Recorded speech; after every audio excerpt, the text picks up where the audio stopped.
হ্যাঁ, চালু হয়ে গেছে তো এখন। বর্তমানে আমরা কপালকুণ্ডলা মন্দিরে দাঁড়িয়ে আছি, মন্দির দেখতে এসেছি। এই মন্দিরটি কলকাতা থেকে 131 কিলোমিটার দূরে পূর্ব মেদিনীপুরে দরিয়াপুর গ্রামে অবস্থিত। এই মন্দিরটি 1826 সালে তৈরি। বর্তমানে স্থানীয় এক বয়স্ক পুরোহিত এই মন্দিরটি রক্ষণাবেক্ষণ করে।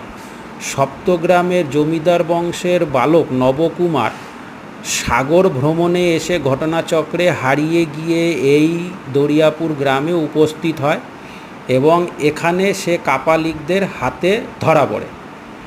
এই যে কপালকুণ্ডলা মন্দিরে সেই সময় নরবলি হতো। কাপালিকরা নবকুমারকে ধরে নিয়ে এসে এই মন্দিরে বন্দি করে রাখে, তাকে নরবলি দেবে বলে।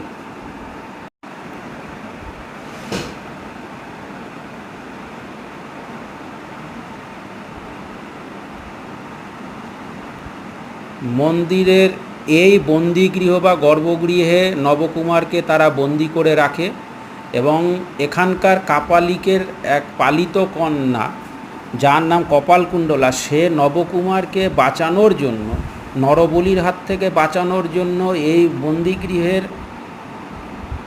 এই দরজা দিয়ে তাকে সঙ্গে করে নিয়ে পালিয়ে যায়।